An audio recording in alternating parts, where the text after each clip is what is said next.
Hello, business owner. I am Nanika Prinsloo. I'm a commercial lawyer specializing in insolvencies. This video is about um, what happens to company debts in a liquidation.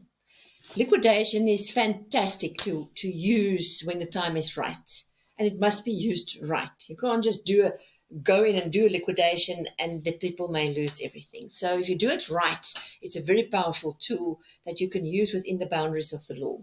The law is very much on the side of business owners. You must just understand it, and that's what I'm here for.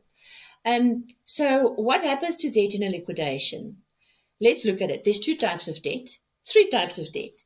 One is SARS debt, one is normal creditors, and one is debt you sign personal surety for. So in a liquidation, all debt that you did not sign personal surety for, SARS debt included, in the company is written off.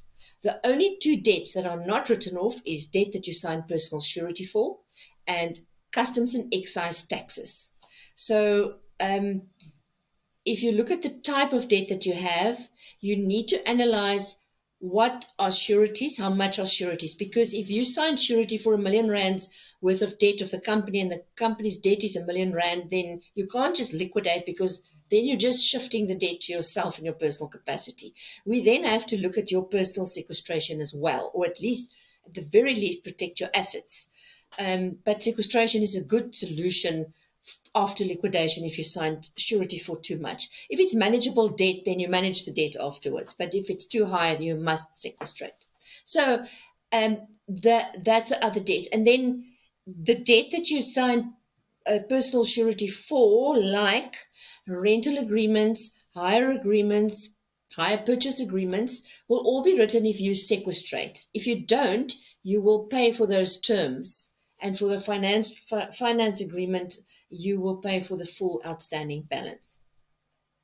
And that's it. That's what happens to debt. So liquidation, up to date of liquidation, all debt incurred in the company up to date of liquidation is included and will be written off. And then the customs and excise and the sureties will remain unless you personally sequestrate, where it will be then written off in your personal sequestration. Because the company is a separate legal entity from your entity, or from your estate, so you've got to deal with both if there's the link between them. If you're one of the lucky people who did not sign personal surety, you can walk away and liquidate the company. Talk to me. I'll give you a 15-minute free consultation. At the end is my details. Contact me.